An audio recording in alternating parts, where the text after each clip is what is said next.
Okay. What's going on, everyone? It's wine o'clock. I'm your girl Juleen, and this is what's going down in the PM. Today on It's a Pop Up, I got the folks from Fi Remnant on here, and today we are talking about toxic fandoms.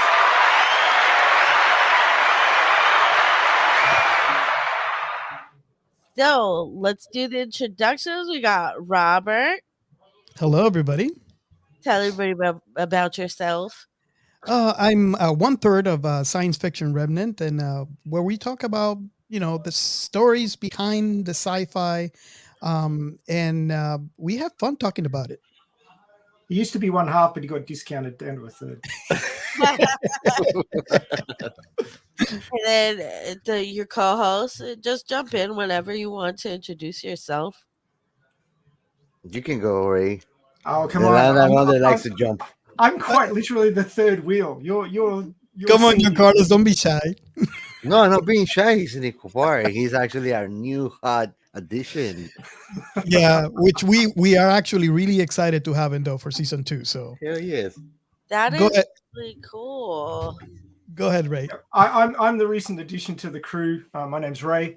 I was listening to these guys in their first season and got so excited about it. I jumped on a few guest spots and ended up joining the crew. So for season 2, I'm a regular, and we have a lot of fun. I'm bringing a little bit of trained scientific knowledge to the podcast because I'm a trained scientist. So at the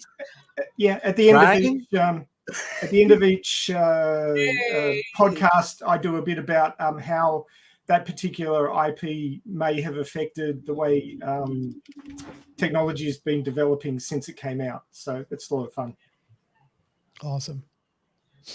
He's our matter of the fat guy. And for those and also an Alita super fan. Yes. I'm also part of the Alita Army Radio Chaos live stream that happens Saturdays, US time. And I'm actually not in the US, I'm down in Australia. So as you can see, sunshine on my shoulder here makes me happy. But it is 10:19 a.m. on Friday here. So I'm in the future. Hi from the future. And Giancarlo's, no, you can't have the lotto numbers. The lotto numbers? Yeah, no, I know. I already gave up. He's always asking that. He's so greedy. He wants to keep it. He's in the future, so he could give me the lotto numbers. They're future lottos. They don't affect you. No, I just play the numbers with my hand, get a ticket. I'll never know. Well, I'm GianCarlo, and I am the toxic portion of the podcast. And the crazy. How toxic? I mean, I just enjoy these very much. Like I like very brainy movies. So like I was not a science fiction until Robert initiated me on it. I still have a lot of things that I haven't watched that they would take away my science fiction card if they knew. No, it's okay. He's sci-fi in training. And don't y'all worry, Whovians. I brought him up to speed on some Doctor Who. Robert and I have been working on that. So he can keep his sci-fi card for now. Yeah. Robert nearly has to turn in his sci-fi card because he hasn't even seen Babylon 5. Jesus Christ. But be happy that it's on my list. Look, I haven't seen that either, but I'm connected. Through my Doctor Who super fandom and my Firefly super fandom and my Star Wars super fandom. Could I interest you in an Alita fandom? Oh yeah. I'm part of. I visit that fandom too. Oh, cool. I haven't read the books, so the gatekeepers say I can't come. Well, if you want a part 2, you're the Alita Army. Yep. Yay! You hear that? I am a card-carrying member of the Alita Army now. It's a pretty low bar. All you need to do is want a sequel. Yeah, I need a part 2, okay? Sorry, there's 2 things. you need you need to want a sequel, and you need to follow rule number 1 of the internet that practically nobody follows. It's number 1. Yeah, rule Nobody number 1 talks of the about. internet: don't be a dick. Oh, yeah. Damn. Okay, I'll work on that. I thought it was the number rule 1 was don't with kitties. That's number 2. Okay. Okay. Number 2, paragraph 3, section 4. Okay, I got it.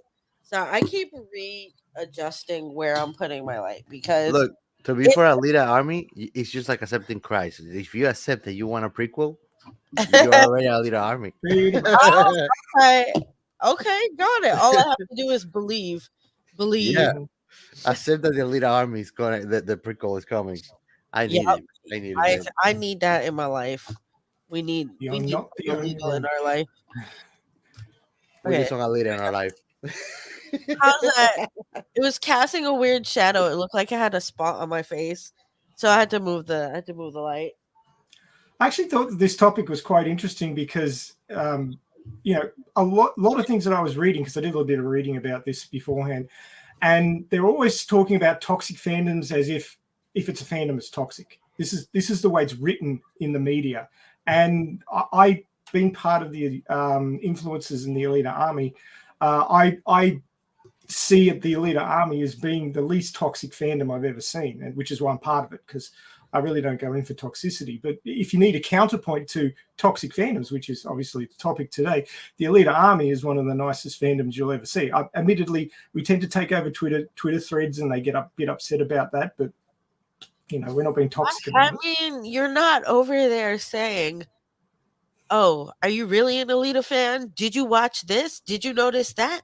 Did you read X amount of Alita mangas?" No, then you're not a real fan. You know. Exactly. Okay, so You're not a Puritan. yeah, exactly. So speaking of gatekeepers, you guys all participated in my poll when I asked everybody what is the most toxic fandom.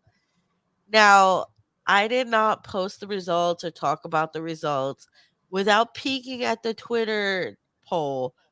What do you guys think ended up being the most toxic fandom? I reckon probably the Phantom Menace. What about you, Robert? The people that hate the new Star Wars Phantom Menace. Well, you guys are like circling the answer. Star Wars ended up being the most toxic fandom, as voted by you guys, the viewers. And I mean, I'm not shocked. Like, I honestly, my predictions were that Star Wars would come in first. What shocked me was Dune didn't even place, and that was wild to me because when I reviewed Dune, and I made fun of it a little. I did. I was like, it is the most beautiful, boring movie I've ever seen in my life. And then I talked about a little bit about the Ben Jesuit putting gang signs with her daughter and the thing. And then and I was like, you know what? That everybody was like, you have to read this 1,000-page book in order to understand the movie. And I was like, but I'm a casual moviegoer with no interest in Dune. Why do I have to read this book to understand the movie? Yeah. Right? Well, that's the problem with movies. Movies are, 2-3 hour experiences, 3 hour experience at best, and like, Ben-Hur is a very long movie. But it's not common for a movie to be that long. The average movie, is about 2 hours these days. It used to be even shorter. And to get through enough, like most of these things are adapted from novels. Most movies are novella length stories or short stories that have a little bit more added to them. That is about what you can do in 2 hours in a movie. But then you take things like, well, it's always the example I go back to, but the Gumu / Alita, Battle Angel Alita manga, that's got 38 volumes and it's still going after 30 years, right? So you're not going to fit that in 2 hours. You're not even going to fit that in 10 hours. But to turn something with that much content into an understandable movie plot, and have a casual viewer be able to fully follow it is really, really hard. And different directors take different tacks on this. Some will just create a movie that's taken the rough story beats from the IP that it's based off of, and that will upset the super fans from that fandom. But it will probably be better accepted by the general public. And for a sales point of view, that's what you want to do, because you want to get as many bums on seats as you can in the cinema and make money off your movie. But if you're a creator that's hooked into the IP and wants to make it for the people who really love that IP, you get a movie like Dune, which is part one. So, it's not even the whole story. You sort of stuck halfway through going, I don't get it. There's no conclusion. What the hell's going on? And they're making the second one. So eventually, when it all comes out on Blu-ray and you can sit down and watch it for like 6 hours straight in the night, you'll get the whole story. And you probably, as not a fan of the IP, be able to follow it when the whole thing's there, and you can follow it from start to end. But releasing it as half a story, if you don't know the book, you're just not going to get it. There's no way. Exactly. And I did consider reading that 1,000-page book, and I had dudes in my DM offering to mansplain Dune to me and give me the short form of the 1,000-page, because God forbid my lady brain would explode if I attempted to read this 1,000-page book. Have you Because tried audiobooks? exactly, like, what? I love to read. I've got a massive book collection. When I first came home from deployment, I read War and Peace over and over and over again, because it was the only thing that resonated with me. Like 200 years later, there is people who served out there that understood what I was going through 200 years ago. And that made sense to me. That I felt like nobody around me understands what I'm going through, but someone 200 years ago got it. So Yeah. I felt less alone. So I love to read. I love any movie or book that will put me in a place or time that I would not other or see things that I would not otherwise be privy to if I it was just me. That's what I call, as a symptom of a reader, the rapture. Yeah. It takes you away from reality. It immerses you in the story. Yep, escapism at its best. There's nothing wrong with it. Reality is so fucked up. You know what the worst part of that is? When you got to come back. Yeah, it's like, no. And That then live is, in the theme park. I think that is the reason why I'm so in love with the sci-fi genre as a whole. Even, we talked in our show how I was introduced to sci-fi at the age of 6 with the movie Logan's Run, and I never looked back. And it's it's it's my vacation. Whenever Once I'm you in, go sci-fi, you never go back. yeah, it's my vacation. I sit down, and like Ray said, the hardest part is when it's over and you have to go back to reality. Um, Yeah. and I, in a way, I think I understand. This is my perception so far. So some of the fandoms, like Star Trek, or any of those fandoms, they have a lot. Alita, they have a lot of material. Um, we all get there at our own time, because not everybody has this same amount of time to spend.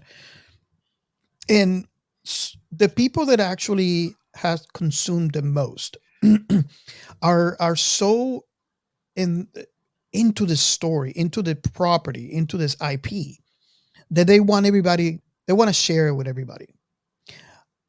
Where I see the difference is on those people that are trying to push that on other people, and that's when it becomes toxic, in my opinion. I also noticed that the more intelligent the IP is, um I guess I should explain that. Uh, The more niche it becomes. The most elaborated, like for example, let's talk about Foundation from Asimov. That is an intelligent sci-fi I IP. love that show. um, the more intelligent, the more that fandom is in touch, let's say, with reality, and in turn becomes less toxic than, say, for example, something like Star Wars, which is, it has a lot of stuff out there. It has a lot of material out there, but it's technically is not an intelligent. It's a fun Fantasy sci-fi. science. Fantasy It's a- science. and I love it. I am a big Sci-fi fan of fantasy, it, yeah. but It's it's messed not. up. We can talk about Star Wars, but we're gonna talk about Harry Potter of Lord of the Rings. is Man, science, man. We should do it. yeah.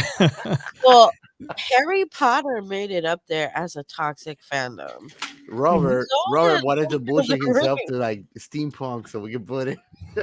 Well, there's steampunk that is sci-fi, but there's some steampunks that are fantasy. Steampunk is just science for 1870s. Well, is steampunk okay? So steampunk is what, like a Victorian era mixed with like mechanics, like industrial revolution Mm-hmm. type of era, right? Yeah, Mhm. It can be, but you can also get more advanced technologies, but they're not powered in the same way they're that not integrated digital. circuitry that we have. Yeah, non-digital. So you've got things that do the same sort of things that we have now, but they're created in a way that's powered by steam or something like that. So Like a fridge. right, yeah. Rather than moving on through the digital age, basically that didn't happen.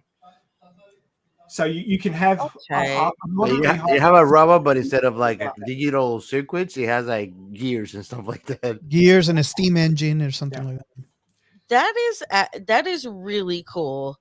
It is. That's I mean, if you think that's kind of like Firefly-ish. Not I mean, Firefly is kind of like old western plus Yep. space. It I has a vibe to it. yeah, it Have you definitely seen the movie The Rocketeer? no, I haven't. Oh, you should check that one out. It's very steampunkish. The Ah, Golden Compass is Yes. steampunk fantasy. And Hugo, I think too, right? Oh, Hugo Um, is steampunk. And there's a re- series re- is that material. a really good recent example is Arcane Oh yeah. on Arcane. Netflix. Yes. Arcane is super I steampunky. started. that is really cool. Oh, shout out to our viewer. Hello, viewer. How are you? If you want to comment on here, I can post your comment on the live. What I was gonna say was, so why do we feel, or why do fandoms feel responsible for gatekeeping? And is it okay? At what point do you feel that fandoms become toxic and then become gatekeepers?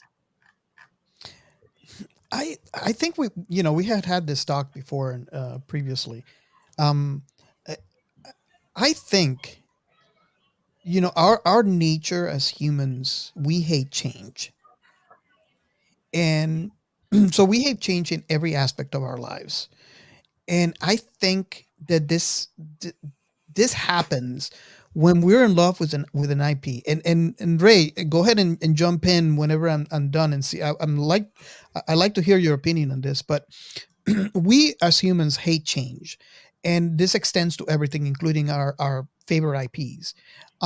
So say for example, in let's put in the example of Star Trek 1966. Um, we're so used to things being a specific way, or Star Wars, the 1978 version, and things change. We change, society change. So not only the movies and the IPs will change too, because you can't remain the same. But there's new ideas thrown out to actually try to bring new people into the IP. um I feel that this change triggered something in those old fans that don't like change, they don't want change. And then that becomes the toxicity that you're trying to keep the thing the way that it is, the way that it has been, because if it's not this way, it's not that IP, which I think is incorrect. I mean, we want new things, you know. Um, we enjoy. I think at least for me, speaking for me, I enjoy the new things, and having the same thing over and over again gets old really fast. Um, what do you think, Ray? I mean, I Well, anytime that you are introduced to something that you find really enjoyable, that is a seminal moment in your experiences. And any experience that has a strong emotional connection, like a lot of these, discovering something you really, really enjoy, is a strongly emotional thing. Especially when you're younger and you don't have any of that experience in your life, it becomes like a pivotal moment in your enjoyment of your hobbies, right? So you discovered that hobby and it's great and you love it and you want to go back to it. Just like Robert has described with his, starting his sci-fi journey with Logan's Run, which shameless self-promotion, our Logan's Run pod is going to be dropping this weekend. We have the crew plus Doc Joe talking about Logan's Run from 1976. Catch it will be awesome. But when you start a journey through a fandom, you've got that initial moment of enjoyment which sticks with you for a long time. My personal example, which I use for this one, is Battlestar Galactica. I was a young nipper of like 7 or 8, very impressionable. Battlestar Galactica was showing on television late 70s. It was my thing. I had to see it every I think it was Thursday nights, and it was fantastic. It was the best thing since sliced bread. Now you look back on it now and it's cheeseball because of what we've experienced since then. But this was cutting edge sci-fi at the time, right? And it meant a whole lot to me. Fast forward to the early 2000s, they bring out the new Battlestar Galactica, the remake, and for half of the first season, I hated it because it didn't mesh with my golden memories of one of my first sci-fi experiences, which was so deeply ingrained in my psyche as like a pivotal moment in my hobby journey, my enjoyment journey of sci-fi, that I couldn't get it to mesh with what I was seeing here now. But and that is what these fandoms are dealing with. You're used to your Star Wars being a particular way, and then those creators grow old and hand it over to new people who do it a different way. They reimagine it, and these fandoms are so used to it being a particular way they can't deal with the change, and they get toxic about it. Jabba the Hutt was not a blob. What do you mean Starbucks is a female? Exactly. I had so much trouble with that. It's like, but it was a dude. Sexist. What? But it was amazing after the fact. It took me half a season to break that, stricture in my mind that said, no, it has to be like this. If you're going to redo it, you've got to do it exactly this way, or else I'm not going to accept it.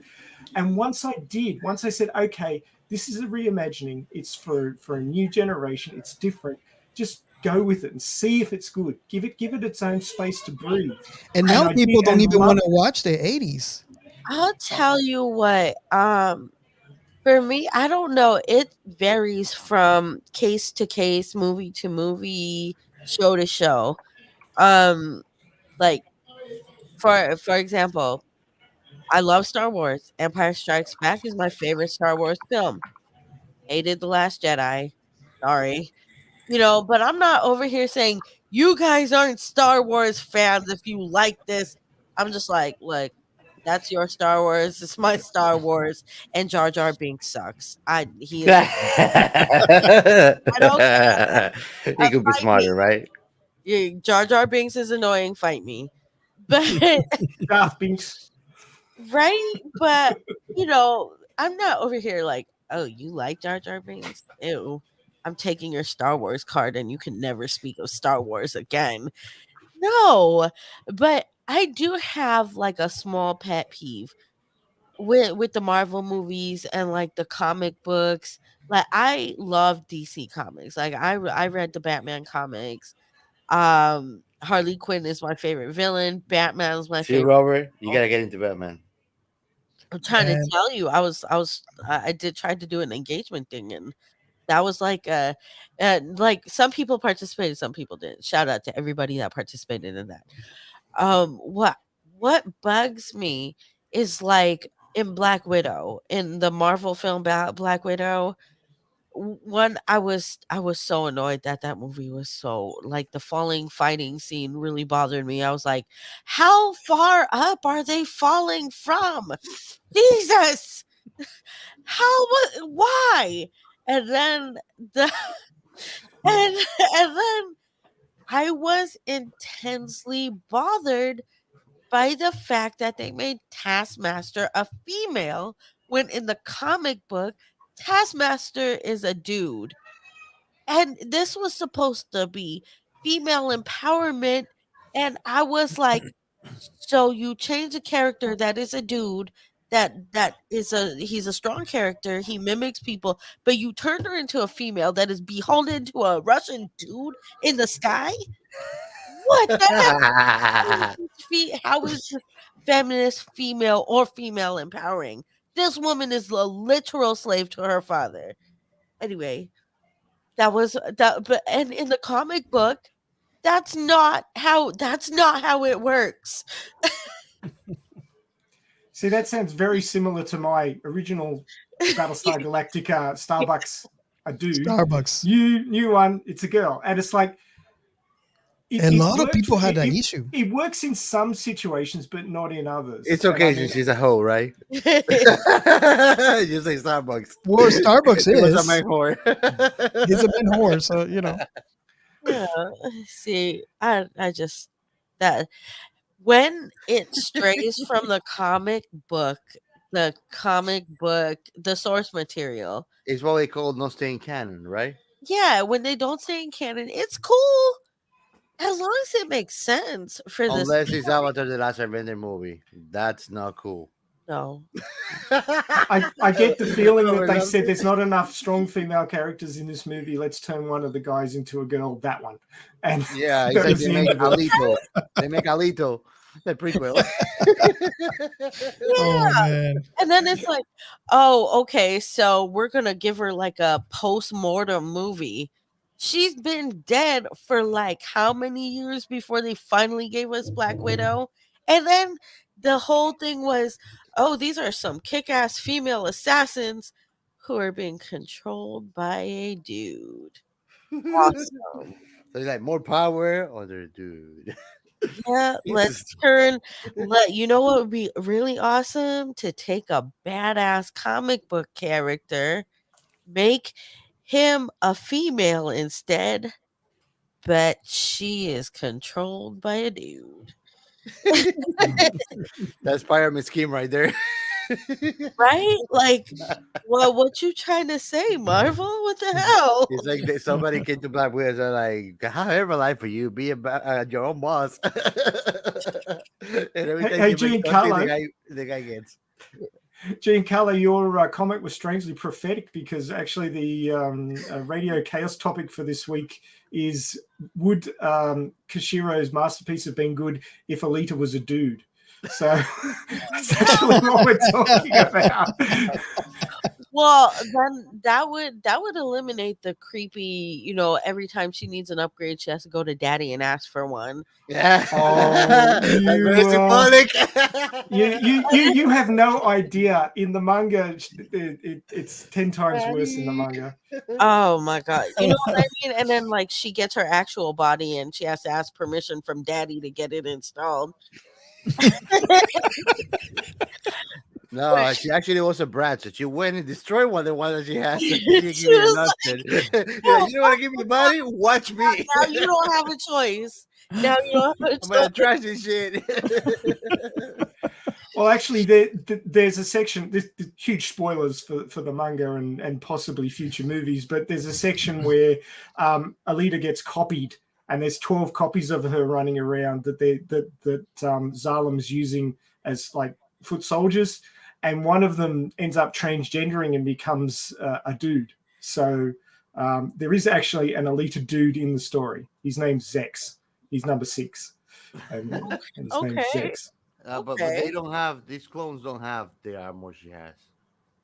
Oh Oh, no, well, by that stage she's lost her berserker body, but they're basically the same, except instead of having a biological brain, they're actually androids. They have a chip brain, so oh they yeah, have. and you explained the difference because we're using what is it, robot, android, and Cyborg.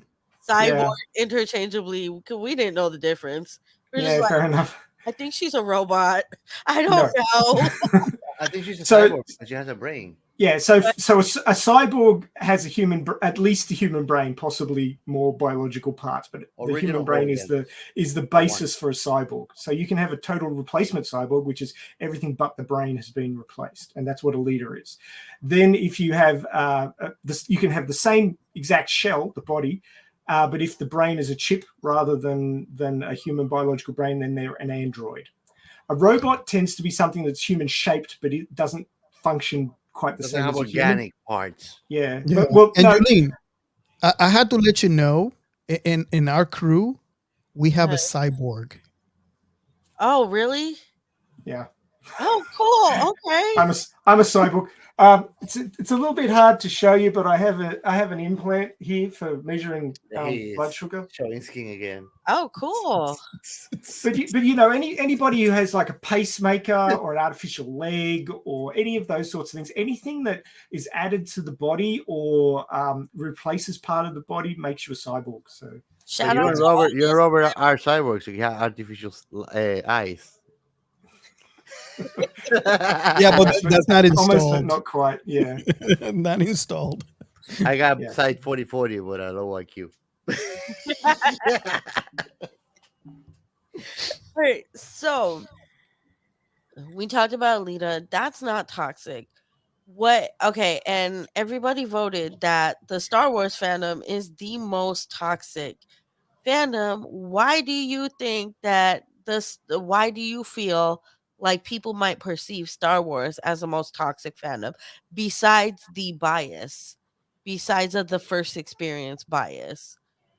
What type of things do you feel like create toxicity within the fandom Well, besides you the mentioned it first before. experience? Gatekeeping is a big one. If anybody's trying to control how people are perceived as being part of a fandom, then that can become quite Yeah. toxic. We've in the Elite Army, we specifically state, and I'm always reiterating this as an influencer in the Elite Army. I'm always reiterating, if somebody enjoys Elite and they want a sequel, they're part of the Elite Army. There's no other required step up. There's nothing that you have to do to be considered part of the fandom. If you like the IP and you want more, you're in. You enjoy it, you're in. That's how it works. And if you don't want to consider yourself part of the fandom, that's fine. If you Accept do, Elite in that's your fine. life, and you're an Elite Army We member. just want you to come and enjoy it, and that's what it is. I mean, and enjoyment. I mean, a lot of people, when they're being toxic, they often don't realize it. They're just so excited and so knowledgeable about that IP or that band or that artist or whatever it happens to be, that book, that they wish everyone else knew as much as they do. And if they don't want to talk to them. They want to talk to people who are excited as they are. People want to be involved with people who are as close to them as possible, so they can be all and excited together, you know. And Yeah. and I don't think that a lot of the people who are being toxic realize they're doing it necessarily. They want people to be excited as they are and know what they know. Jolene, but you know what's the funnest part of being part of the Elite Army? Once you accept Elite Army prequel need in your life, you go every Sunday dressed with a white shirt and a bicycle, knock on people's door, and then you have time so you can talk about the life of Alita in the prequel. Really? You went there? Oh my god. You, you, you see why we keep GianCarlos in the show?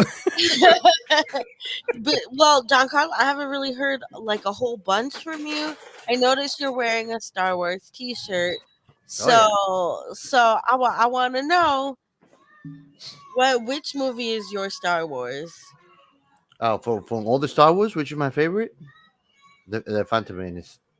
And Episode one. yeah, see, and I want to point out, you see, his favorite is from like the prequels. Mine is from the original set. But look, we're not beefing. I'm not That's like, what the derogatory for original. So mine's not original. Huh? yeah, Well, but chronologically, it is. yeah, it's the first three, and then there was like the prequels, and then oh my god, it was like the first three, then the prequels, then we had, what was it, Clone Wars? Yeah, I think it was Clone Wars. Robert and also up Yeah, backwards and forwards. Well, here's the thing. I mean, Clone yeah, Wars. I can tell you my favorite is Empire, right? Yeah, But I technically don't have a favorite only because, and I think Giancarlos might know this, I treat the whole thing as an entire IP. Yep. So I seen every movie, every TV show, not necessarily every book. You So were not crazy about Rogue, well, it was but it you were was super good. pumped about. It was good to see because I finally saw what it was hinted in all of the other movies. Yeah, And of course, you know how I don't but it like was at the end. change. It was change on the like the style, right? I wasn't mad at Rogue N- One. Honest, No, I it, was it not mad at Like it. Han Solo, they stayed more with that old touch. Yeah. For well, example, I think what Giancarlos is talking about is I typically don't like movies where everybody dies. nobody that he messes up himself up. But that is the point. That is a good thing that he thinks that is a point because I don't see Rogue One as a movie. I see it part as an entire movie that involves all the movies, all the TV shows, and I grab the whole story as a whole. And a boy So, not emotionally available that became a Sith. well, Han Solo's son. He could like so get his mind up. When Han Solo died, I was not okay. I was like, yeah, that took me by surprise. no, why no, no, no, no. But Subvert you know, expectations. Tick. he I was got what having he a drink and I wanted. just went like, okay, a little bit for the death. Bye, Han He, Solo. he got he got what he wanted. He did not want to be like I remember it was it 1978 the first one. He was supposed to be in that one movie, and then George Lucas realized, hold on a second, this is a big thing. So they convinced him to come back, and every time he came back to the movie, he said, "Okay, you're gonna kill me off in the next one, right?" And in the next one, right? Never happened. So this he finally got. I think he went on record saying like, he's happy. He finally got what he wanted. He wanted to be killed off, which is not what fans want. I don't. I wanted He more. followed the step of Shin being. He Over being here. Harrison Ford, not Han Solo. I was so for the Last Jedi. I was disappointed with what they did with Luke's character. You know, he went through all this character development in the very beginning, and then in the Last Jedi, the Rise of Skywalker, all this, the Last Jedi, it was like all that character development just kind of went away. And then I felt like when they kind of made it up to us in the Mandalorian. I Yeah, I love the That Mandalorian. show was off the hook. yeah. Oh my god, that was the show. That's the I was like, that is the show we deserve. They did a very, very good move with keeping secret the identity of the Mando the whole Yeah. show because it created a tension. Like we want to see his face now, and Roy will be like, "You're never gonna see it. You're never gonna see it." Well, Ha! You were wrong. I like when he was getting ready to fight when that oh my god. When he got hurt during battle and he was like the droid was like, remove your helmet, let me help you. He's like, no man can ever remove my helmet. He's like, well, I'm not a man, I'm a droid. That's what he said. And then they put saxophone songs like. Yeah. Oh my god, that was so good. Oh my god. Okay, so we spent 40 minutes talking about the winner of my poll. Um Okay, second runner up, I was also very like was kind of surprising to me. Um, a lot of people talked about the fandom for Halloween, the movie Halloween. It was like, or horror fandoms in general being toxic too. And I I'm still blown, like, how can a horror fandom be toxic? Isn't it just like, it's a horror movie? We all like horror movies, right? Like, what is going on? What is Sharknado considered? Huh? What is Sharknado considered? Is it horror? Is it satire?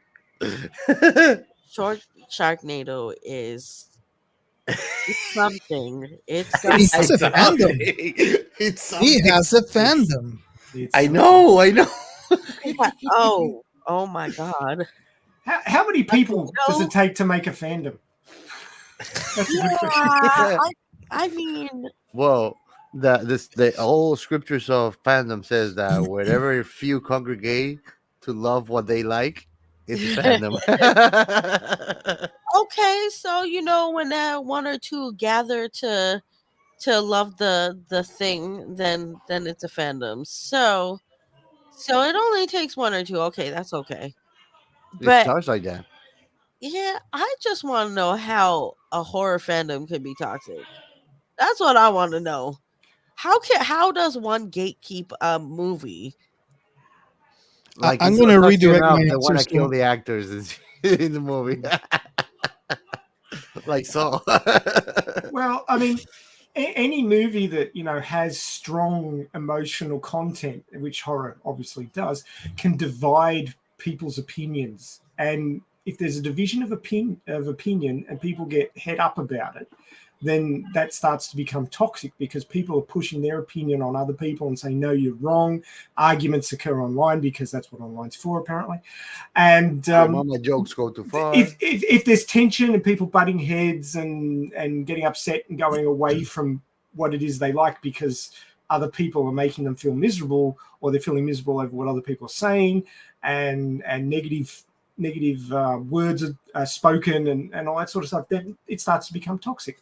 That's sort of the basis of toxicity. I mean, I did look up a definition of what a toxic fandom is, and it says here, it's a buzzword that has recently been used in recent years by journalists, news outlets, and others to identify pop culture fans who engage in behaviors that are considered negative or unacceptable. So the idea of a fandom as a theory is people come together and enjoy, talk about something they enjoy, they share it, right? But when they stop sharing because of a difference in opinion, or they stop sharing because somebody knows way more than another person and thinks that they're better than the person that doesn't know as much, that's when it gets toxic. That's when people start not enjoying the fandom and leaving it. And I guess that's the whole basis of the toxicity. So if you've got a horror movie and, some people don't deal well with horror because it scares the shit out of them, then maybe the ones that don't get scared, it's them versus the ones that do get scared. Or a lot of horror leaves things open. There's a lot of space for, well, what happened to this guy? Where did this character go? Did they die? Did they come back? How did that character come back? This doesn't seem like it makes any sense. A lot of horror doesn't make any sense because it's got to be scary. So they've got to, like the guy's been at the last movie, he's been buried at the bottom of a lake with chains on him. He should be dead, but he's not. How the hell does this work? And the people who minds are embedded in logic, and I know a lot of them because they're obviously scientists. They can't deal with things that aren't explained properly, that don't make sense to them. And that can cause friction. People arguing, well, that shouldn't be like that. Well, that's the way it is. You just got to accept it. I'm not going to accept it. And that starts getting toxic because people are disagreeing and shouting at each other and calling people names and all that sort of playground stuff. First of all, you cannot bully me on an app that has a block button. I'm just saying. Well, you can do it once, but that's it. Okay. Click, click, click. Good luck. May the odds be ever in your favor. There was one girl who tried to bully me once. She just kept making new Twitter accounts to report my Twitter. and watch my Twitter, and As a fan, she's going that length. Stalker. I was like, guess what? I'm still not saying your name. Good luck. Stalker. Hey, it's like they say, there's no such thing as bad advertisement. Still, they're talking to you about you. Facts. What's up, funny sci-fi? What's going on? He's they said hi. They said hi to everyone. They were gonna be here, but they said today's availability was iffy, so they were not able to join us. But I'm so glad you've joined us via the comments. Hello. Matter of fact, here you go. So okay, so the top 3 were like Star Wars, Halloween, or Halloween slash horror, period, and then football. Apparently, football. Football fans just able to sit down after a long day. Man, get your like pull up a seat. What do they say? Take a load off. Take a load, Look, let's have a beer. right? I had a bad day today. I took a nap before the show and Because you drinking my had a beer. bad Oh, day. I'm sorry. See, and everybody knows at 1 o'clock I would be downing wine, but your girl just got over a nasty, nasty cold. So, and I'm still like kind of getting over it. Like you can still hear it in my voice. Ha ha ha ha ha. No one hates Star Wars. Like, yes. No, you know what? Like, dudes be like, I saw a meme that was so funny, or TikTok, where they were like, "Oh well, girls don't like geeks. Girls don't like geeks, and girls don't want to hang out with people that are into Star Wars." No, you don't want girls to hang out with you watching Star Wars, because when we try and get into the stuff, you're not a real Star Wars fan. Yeah, and they don't like it when they Whoa, do sounds like Chewbacca. yeah, I can't do it. Okay, who would win in a fight? Chewbacca or Chris? Chewbacca Chris. Chewbacca or I'm Chris? sorry, Who would win? Chewbacca is like I would be You scared. are Like do not. There is no try. you imagine if somebody has a like a fantasy like baby get that hairy suit with a bikini. Oh, but I'm saying, who would win in a fight? Oh, see, funny Chewie. sci-fi said Chewie. Chewie would win. Dude, Yeah, I agree. Chris, He's Chewie. super strong. Chris was a savage in what's it called? Oh yeah, it's okay. Star Valiant says, I heard Chewbacca really had. Yeah, he did. He did. Chewbacca is not playing, but Chris was a savage too in Boba Fett. Chris was, yeah. I don't know. Did y'all watch Boba Fett? I Yeah. watch. They just Oh have yeah, a pilot, right? Boba Boba Fett, Fett is the entire thing already. It's yeah, it's done. amazing. Oh, they okay. I just watched the Was first it episode. 8 episodes or 7? It's 8. There's Mandalorian, Boba Fett, and then Obi-Wan's coming out soon. Yeah, Yeah, I have not watched the whole Boba Fett. Uh, I want more. All these properties are like for example, I finished Halo. I love that IP, and it's only 9 episodes. I haven't So watched really? it. I was confused. I don't know. Spoiler alert for any of you. I was really confused by the whole love thing. Haven't gotten to the last episode yet. I love bees. No, when Master Chief and McKee had sex, I was like, "Wait a minute, what the hell? Where did this come from?" Super kid. Yeah, they were like out of nowhere. Oh, Black Chris, see, but oh Chewie, yeah, yeah, yep. see, that's what I'm saying. But Chewbacca could look you in the wrong way and make you fly. but oh yeah. No, you know what? See, I go back and forth. Some days I think Chris has it, but then like today I Well, think Chewie has it. I think I know why. I mean, Chewbacca is just nice. You just have to realize you don't want to double cross him. and he was bigger. So that's why, yeah, I think he would win. Yeah. It looks like he might not because it's nice compared to the other, the other one. But yeah, I think he would win. I think it would depend on the day and the situation. Like if one got a drop on the other, it could be over very quickly because they're so strong. Yeah. I mean, if they were sumo wrestling in a ring, with knowing the other one was coming, I reckon maybe Chewy on a good day. But it's hard to say. Yeah, that's true. What about okay? So I don't know. Gene, you're muted. Oh, am I? Oh, No, no, Gene. me. I was gonna ask when I was seeing Boba Fett. There was a guy that was like the race of Chewbacca, but like black mane, and he looks super like scary. That's He who was we're talking about. guarding. Yeah, that's Yeah. what we're talking about. That's the one. That's crazy. That's Black Christian. Oh, okay. So That's him. I don't know.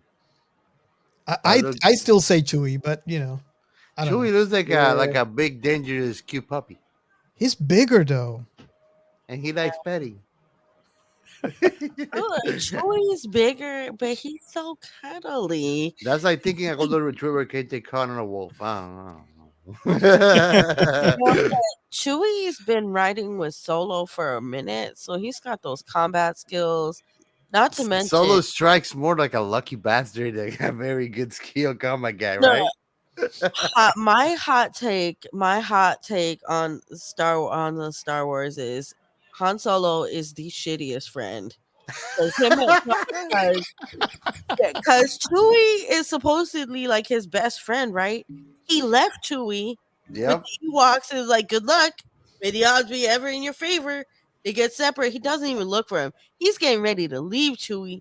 They bump into each other, and he's not like, hey, Chewie, are you all right? No, it's Princess Leia's been shot. If I was too, I'd be like, and? Did you?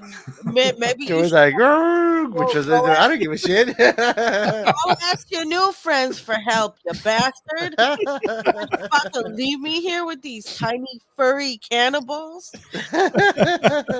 Well, they're not cannibals because they're not human. Men animals. Interesting. But they do like to eat sentient species, so that's a bit of a worry. Yeah. Fighting words. See, this is what I'm saying. But yeah, so back to the top. So Star Wars definitely won, and we all have our hot takes on Star Wars. We Oh, do. for sure. Uh, One thing I was going to say about Star Wars before we get off it yet again is when an IP gets that big, I mean, there's been so many movie series and TV shows and books, thousands of books, which suddenly became non-canon anymore after Disney took over Star Wars. But when you get these changes and you've got these, it's been around for a lot of years, and you've got a lot of different groups of people have come through and watched different bits first. You've got this siloed fandom. So the fandom is not one complete whole which has experienced everything the same way. They've experienced different bits first, and they're at different ages, so they think about things differently, and it's all siloed. And the silos think about things in different ways. So whereas people in your silo that have had the same experience as you will think about the fandom in the same way as you, another silo will be thinking about it differently, and those silos will bang heads because they've got different opinions, and that can become toxic as well. So you might look at Star Wars being toxic in that there's so much of it, and there's so many different ways to have come at it, that there's a lot of different takes on it. And as we've seen there, those are fighting words. One person's take is another person's, well, that's bullshit, and that causes toxicity. But are we ever gonna get tired of Star Wars? I mean, let's just be honest. Will there ever be too much Star Wars in the universe? Well, we were told back in the early 2000s that there was Star Trek fatigue, and therefore we'll stop making Star Wars series, and that upset a lot of people, including me. So, I mean, it's not just the fans; it's also the creators. If the creators are walking away from it, that can upset the fans as well and cause toxicity in a backlash. So, I mean, there's all sorts of interactions and all sorts of ways that negativity can creep into a fandom. Yeah. That's true. Even in the Doctor Who, Doctor Who fans, I don't think they're like toxic, well, very toxic. There's still some toxic Doctor Who fans, the ones that are, classic. Oh, here we go. More Star Wars, please. Make the things I will watch. I was gonna say that I need more TV shows. A Yes. lot more Star Wars. Come on, bring it Oh on. my God. I'm ready. The Mandalorian was, yay. Mandalorian was everything. I love, man. Oh my God. Did Ahsoka show him up? Oh, like I cannot wait for the next.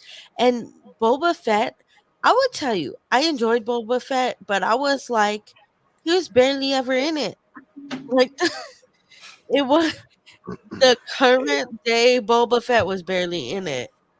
I would have liked it more if there was more Boba Fett. But I'm not complaining about the fact that Mandalorian and Grogu ended up in it. Well, That's that, I actually don't think that was a good idea. That they should have kept the Mandalorian in his show and just had him appear as a guest rather than taking over a whole episode. I don't think that was a good storytelling choice. I'm a writer myself, so I'm always thinking about how the story's being told, and inserting someone else's story into a story which is supposed to be about Boba Fett. They wasted time there. I really felt that the Boba Fett series needed a little bit more meat to it. It was good for what it was, but it could have been a whole lot more. It's sort of like nouveau cuisine of Boba Fett. There's just little piles on a big plate, and you've got a side of Mandalorian, and it's like, well, the side of Mandalorian is almost as big as what's on this big plate over here, and it's kind of like, well, you could have kept that Mandalorian stuff for like a Mandalorian special or season 3, and focused on the guy the show was about.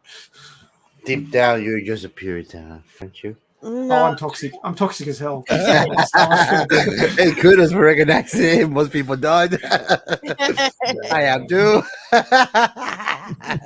So, Funny Sci-Fi said the new Star Wars show announced today for 2023, starring Jude Law, is called Skeleton Crew. I wasn't sure if nice. is that real or is that a joke? Is that for real? What is that? What's it gonna be about? Man, don't play with my emotions. I know, like I need more Star Wars in my life. And then Dizzy B says, "Razor, what's up, bruh?" I don't know who Razor is. That's Did what I I think he keep in might the be talking to me, bathroom. maybe. That's what I Oh, keep in the bathroom to shave myself. I don't. Is that you? Okay, Razor. that's you. Okay, that's real. It's real. It's You real. have to speak Aussie. Dizzy's from Hobart and Tasmania, so I have to filter it for you guys. Yeah, he was talking to me. I got it right. Oh, okay. Well, like you never know, cause like I do collaborate with some people from the UK, and there's some words that are said on that end of the pond that really just would get you punched in the mouth on this end of the pond. Really, blimey. No, no, like the C word. I mean, I don't care. I'll call like if someone calls me the C word, I'm gonna be like your mother. You know what I mean? Because I'm easygoing like that. Oh, thank you, Dizzy. I appreciate it. But Skeleton Crew is probably something like Stargate Universe with a small group on a broken starship. That's my Oh, guess. oh, that's what you said. Okay, Or yeah. a That's snow of me. outcast scavengers. Hey, I mean, I'm down for all of it. I'm just saying.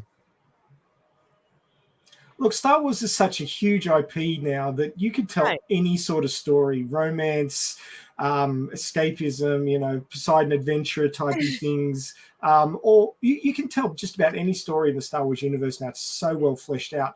And even though all those books that were written for decades have been non-canonized, they can still pick through them and pick out the really good stories there and make series out of them. They've got so much material to work with.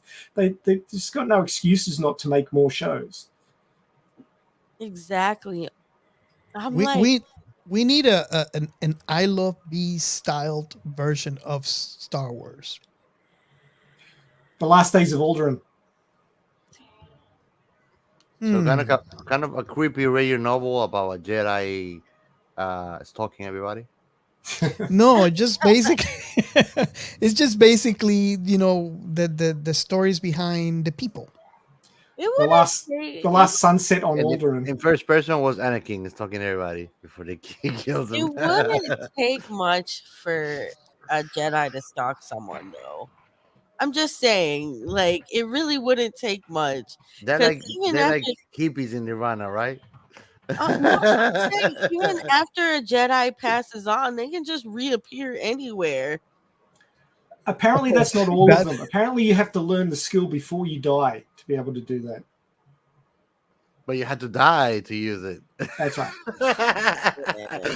Uh, Catch 22. bye. Like shit didn't work. No back.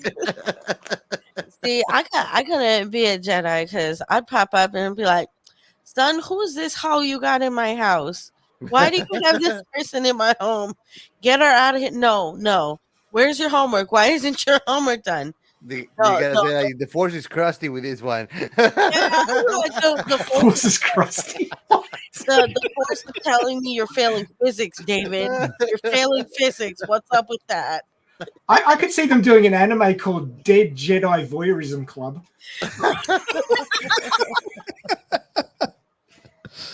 Oh man. I'd visit my kids and they'd be like, "Geez, mom, go away. You're supposed to You- rest in peace. Rest." I just hope that before he dies, he's not a creeper. Yeah, because it wouldn't change much, would it? I'd be like, How to mess with your kids as a Jedi, popping up every time you climb into bed with someone. Hi! Oh, did I pick a bad time? "What? Oh no, no." I'll tell you not to choke the cat like that. You need some skills training, kid. Yeah. Oh my god, this was such a fun conversation. And I'm glad I got to talk about Star Wars with you guys. Phantom Menace. Yeah, I'd have to agree with that comment, Dizzy. Yeah, that's a good one.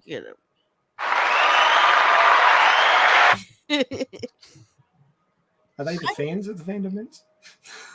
Yeah, the Phantom Menace is scared of new stories. And, there's that, for the bias of the first time we encounter something.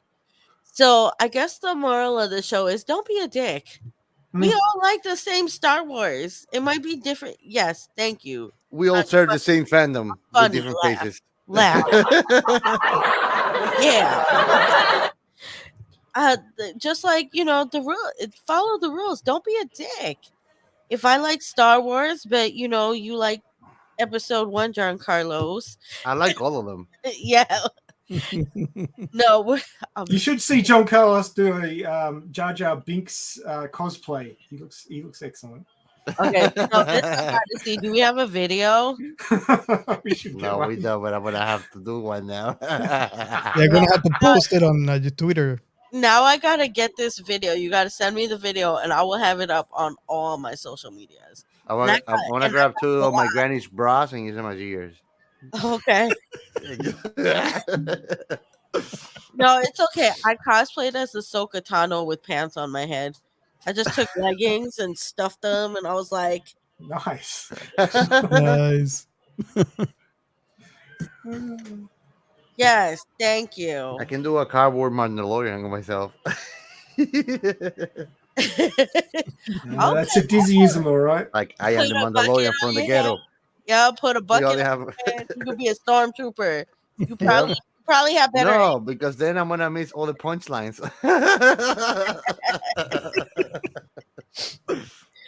I'm just saying, if you put a bucket on your head, you can't see nothing. You can just cover your eyes and start shooting. Then you could be a stormtrooper. I'm just saying. Honestly, Finn in the new one he didn't belong in the stormtrooper army anyway because he can actually That's shoot. why he got out. He knew he didn't belong. Yeah, I can hit things. I gotta leave. yeah. He's like, I gotta go. Some he was like, one of these things just don't belong here. Well, he got upgraded to PC status and immediately had to leave. Yep. They kicked him out. They gate kept him and kicked him out from the Stormtrooper fandom. Oh my What Dizzy, he has me laughing. He's got a Don't. point. Yeah, yeah. Now all you need to do is get a red shirt. A stormtrooper faces off against a red shirt in a gun battle. The stormtrooper fires. He misses. The red shirt dies anyway. are we gonna talk about how terrible Mando is with Moff Gideon's sword, the dark saber? He is really struggling with that thing. Do you think he's ever going to I don't get know why it? Moff Gideon was able to swing it around, no worries, Right? and Mando can't. And you know what's up with that? And he Yeah. won the sword fair and square, so he should be able to wield it. Yeah, exactly. Because isn't the lore with the sword that you have to win it Win fair it in battle. gotta win it in battle. So he won it in battle. That's why Bo-Katan can't just walk up and take it and claim that she's now the leader of the Mandalorians. Yeah, but he is having hard time. I think with him and Grogu, with Grogu there, I think he's gonna teach him how to use the sword. I think Grogu's gonna help him wield the sword. On a storytelling perspective, having that huge 2-season build-up of getting Grogu to Luke, and then in a different show having it all reversed again after 2 seasons of build-up, reversing it not in the actual show of the name, Mandalorian, just seemed like a real stupid move to me. As on a storytelling perspective, it's just like, why? Why did we watch 2 seasons of Mandalorian to get him to Luke and then just reverse it in someone else's show? I think that they did that to get us invested in the relationship between the Mandalorian and Grogu. That way, when he gives up Grogu, we feel it too. And then we have that whole off time to be upset about it. And then it'll get paid off like in the other show. That way we're like, oh, even if we don't like this show because it barely had Boba Fett in it, we're still gonna remember the moment when Grogu goes back to Mando on the Boba Fett show. Yeah, I guess they were People they that are were, not they were Star Wars fans borrowing would say, did you watch a show with Baby Yoda? they were borrowing the fans of Mandalorian and Baby Yoda for Boba Fett, basically. I like, yeah, they said the force of love was too strong between Mando and Grogu. Time to end the bromance. I was, You do realize that Grogu is older in years than Mando. but Yep. is it though? Like, cause isn't it's a Grogu? Isn't he like a 50-year-old Grogu is basically like a baby in our years, right? Yeah. Because they live Yeah. because Yoda species lives long. Yoda was 900, I think, right? Yeah, Yoda was But in actual Methuselah. years, He was a Grogu was Methuselah. older than Mando.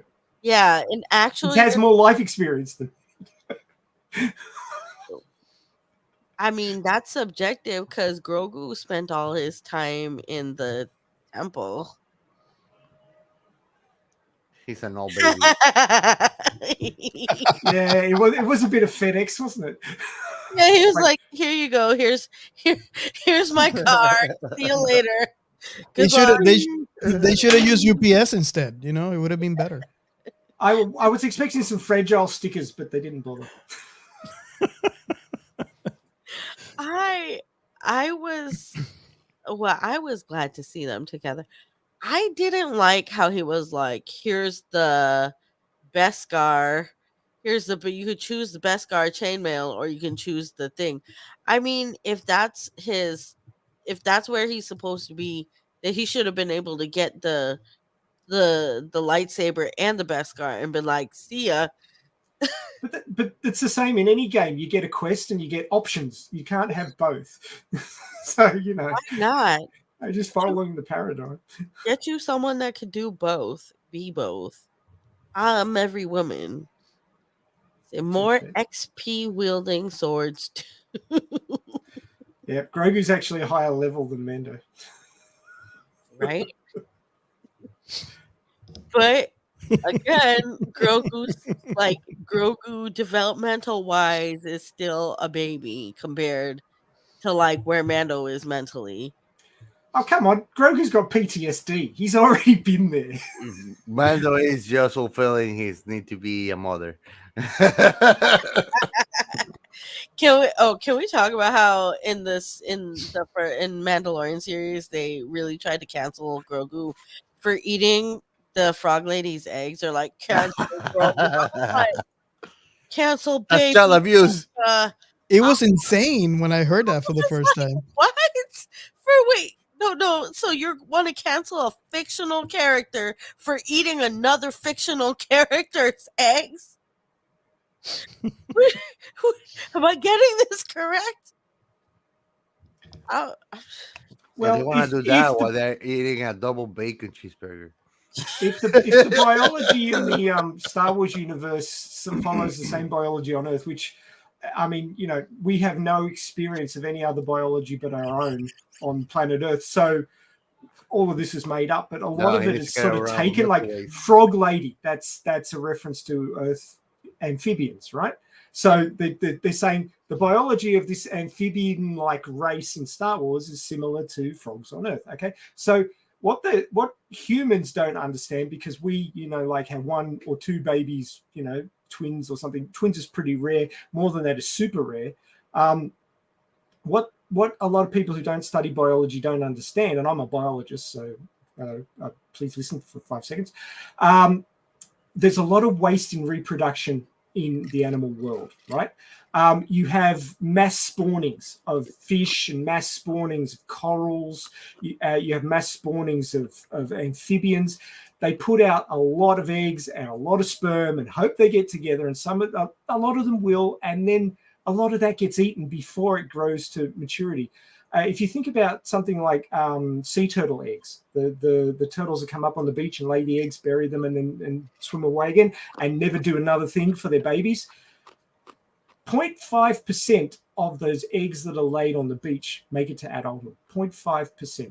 So 99.5% of those will be failures because of temperature problems, and they won't be birthed at all, or they'll get eaten on the way down the beach to the water, or they'll get eaten when they're little turtles before they get out to the deep ocean and are somewhat more protected and can grow up into big turtles, and more of them will get eaten before they become big turtles. So getting through to reproduction is 0.05% of all of that stuff. So theoretically, Grogu eating a few frog lady eggs, big deal. That's the way that sort of reproduction works. You have a huge amount, but only a very small amount of them make it through. It's kind of a seagull in the coast waiting for a snack to the turtle. Exactly. I mean, this is how food chains work. Wrong time, wrong place. but human beings, being the parental monsters that we are, that hang around with our children for 18 years or more, 30 years if they're in your basement. But we protect our young because we invest so much energy into one child. But these other reproductive cycles have a huge spread investment, not worrying that 99.5% of them don't make it. I have something fun for you, Ray. These people are getting upset for entirely the wrong reasons. Exactly. I was gonna say I tried to sell mine on Etsy, but like apparently they annoy other people too. Now let me ask you guys: do you know who was first, the egg or the chicken? The chicken. The chicken. Who else ventured? What? Okay. Okay, the egg. Right, Mr. Biologist. What's this about eggs now? Well, when you're talking about humans modifying other creatures' reproductive cycles to get food for us, That's not natural. That's artificial. So you don't know You've who artificially modified who it came for us. first, egg or chicken? Oh, eggs came first. There's no argument because dinosaurs had eggs way before chickens even became a thing. True that. Neil deGrasse Tyson also debunked that. Yeah, that's not an argument. Sorry, go away. But I'll tell you something that is gonna let you awake tonight. Mammals lay eggs. I love that.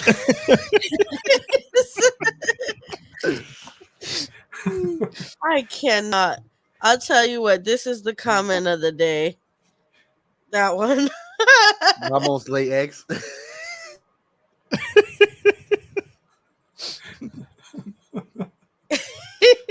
Nice. All right. So we are at an hour 15, y'all. Thank you so much for joining me at the pop-up. Reintroduce yourself to my listeners real fast, and please, and tell them where to find you and all that good stuff. Well, Science Fiction Remnant, you can look up in every pod chase catcher. We have season 2 that just released. Our second episode will hit this Saturday. I think Ray just briefly mentioned that it's going to be Locust Run, I believe. So Yes, it is. if you like sci-fi and you like those conversations that you have after that movie ended, then you're going to love our show. And where they can find us, you can find me in my house. But the show, you can find us on Twitter.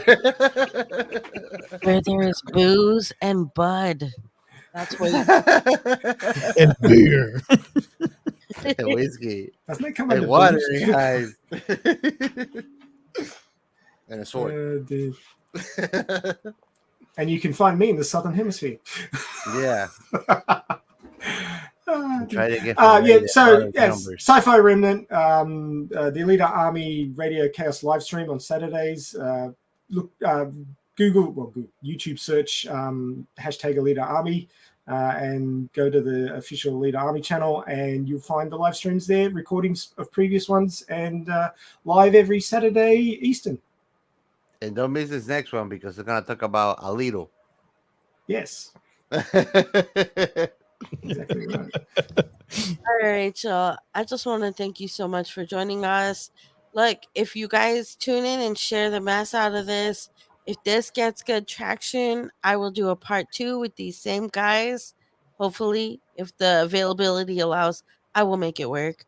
I will do another pop-up and we can do a part 2 of, except this time we're just going to straight up talk about Star Wars TV shows, since we obviously all love the Star Wars series, and we've got a few to discuss, don't we? We got the Clone Wars, Bad Batch, Mandalorian, Boba Fett, and then we got 2 new ones coming out, Obi-Wan and the Skeleton Crew coming out.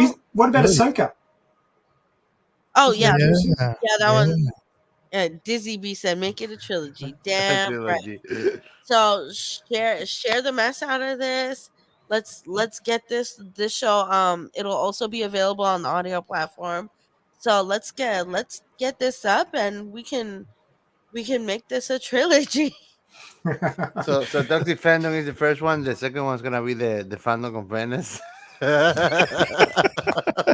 Is that where you're going to do your Jar Jar Binks cosplay? Yeah. There you go. You heard it here first. If we come back, GianCarlo's gonna come back. She's gonna come back as Jar Jar Binks. So I just gotta put the long ears. I don't know what I'm gonna make him with, but I just gotta put like one of my mom's blouses. That's how he looks. He looks like a hippie. Hey, hippie Jar Jar. If we And do some a bell part 2, pants. if we do a part 2, like you can cosplay Jar Jar Binks. I'll put some leggings on my head, and then I'll cosplay Ahsoka Tano. And then, one of you guys could put like a bucket on your head and cosplay a stormtrooper. nice. I like that idea. But then he'll never talk into the microphone. He'll be like over here. That could be a problem. Okay, we might have to put like a hole in it, like a little smiley shaped hole, and then you could be you could be Kylo Ren. I'll do like a cool dark mouth. I'm just gonna steal all my mom's black and red lipstick and put it on my face, and then I'm gonna get my stepdad's toenails and put it on my head. But don't you then have to cut yourself in half? Well, I'm just gonna be seen from my hip up and say that I'm floating in air. No, let us see it. I'll put a mural below my waist, so when I go I- up, you're gonna see it just a mural. I could just get one of those fluffy fake fur rugs and dirty it up, and then cut some holes in it and come as black. What's his face? The Wookiee. The Wookiee. Oh my Oh, god, give me a yeah. Wookiee. Yeah, a Wookiee's a creepy shit. He's a savage. That dude can fight. All right, so as y'all can see, I'm at my home studio, but never fear, super set designer and camera technician Jesse Palacios is on the mend. So we'll be back in the studio next week, and I will also be on the mend. Hopefully, I will have a non-congested voice by then, and I will be able to be in the studio without spreading germs and such. No, Are and you no. fine or find?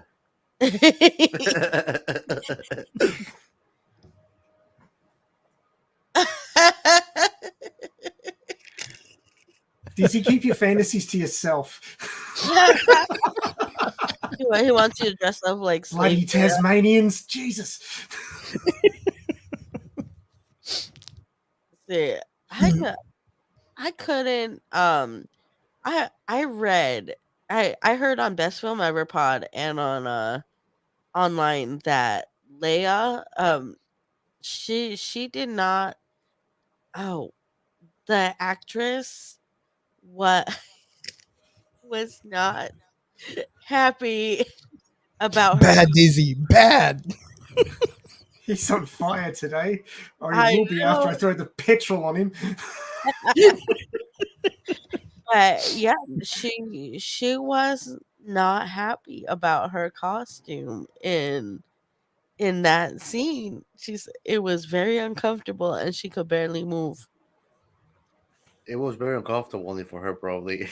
But she was like, I did not intend to become so many people's fantasy. It's crazy how that is I like an agree with that. iconic, you know, uh, sci-fi fantasy. It wasn't really intended to be. Yeah, and R.I.P. to her. I still can't believe that she passed. Yeah, That was very yeah. sad. Yeah, her mother passed right after her too. Oh, before I go, I got a little flex. Nice. This is my cell phone holder. I get new like new stuff to add to my geek collection, and I like to share because it's cool. Yeah, bragging rights too. All right, so join us next week or tune in next week on Thursday or Friday, probably Friday. Depends on how long it takes me to edit stuff. But tune in, and I will be releasing the next episode of It Goes Down in the PM, and we'll be back at Century Star Studios filming um Yay. filming It Goes Down in the PM. So, and thank you everybody for joining us, and a very special thank you to Robert Ray and Giancarlo.